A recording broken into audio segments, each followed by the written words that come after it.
Hello guys, അപ്പോൾ ഇന്ന് നമുക്ക് കപ്പ കുക്ക് ചെയ്യണ വീഡിയോ ഇടാം കേട്ടോ.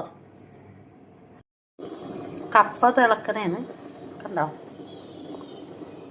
പിന്നെ അതേ മിക്സിയുടെ ജാറിൽ തേങ്ങ, ഉള്ളി, പച്ചമുളക്, പിന്നെ വെളുത്തുള്ളി, ഇത്തിരി മഞ്ഞൾപ്പൊടിയും ഇട്ടു. പിന്നെ അതേ ചിക്കൻ ഫ്രൈ ചെയ്തത് ഞാൻ ഇതിലോട്ട് ഇട്ട് കൊടുത്തിട്ടുണ്ട്. നമുക്കതൊന്ന് ഒതുക്കിയെടുക്കാം. അപ്പോൾ അതേ ചട്ടി വെച്ചിട്ട് എണ്ണ ഒഴിച്ചു. ഇനി നമുക്ക് അതിലോട്ട് കടുക് ഇട്ട് കൊടുക്കാം.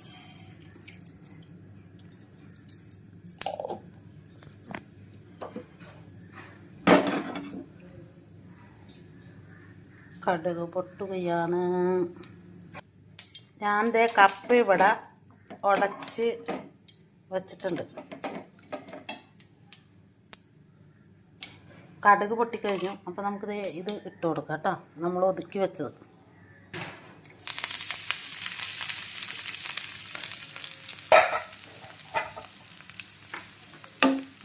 അപ്പോൾ അതിട്ടിട്ട് നമുക്കൊന്ന് മിക്സ് ചെയ്യാം. ഇപ്പോൾ തേങ്ങയുടെ ഒരു പച്ചപ്പൊക്കെ ഒന്ന് മാറട്ടെ. എന്നിട്ട് ഞാൻ ആ മിക്സിയുടെ ജാറ് ഇത്തിരി വെള്ളം ഒഴിച്ചിട്ട് ഇതിലോട്ട് ഒഴിച്ചു കൊടുക്കണേ.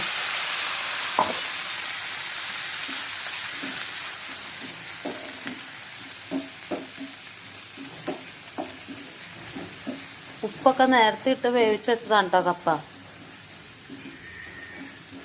അരപ്പിൽ ഉപ്പ് വേണ്ടെന്ന് വെച്ചാൽ ചിക്കൻ വറുത്തത് ഇട്ടുകൊണ്ട് അതിൻ്റെ നേരെ ഉപ്പുണ്ടാവും.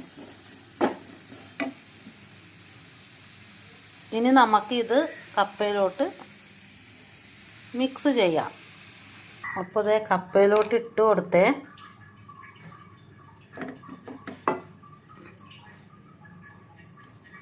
മിക്സ് ചെയ്യട്ടെ കേട്ടോ. അപ്പോൾ കപ്പതേ ഇവിടെ റെഡിയായി കേട്ടോ. ചിക്കൻ്റെ ഇതൊക്കെ പിടിച്ച് ചോറിനും ചായക്കൊക്കെ കഴിക്കാൻ നല്ലത് ഇത് കണ്ടോ. അപ്പം ഇന്നത്തെ വീഡിയോ ഇത്രയേ ഉള്ളൂ. അപ്പോൾ എല്ലാവർക്കും ബൈ ബൈ.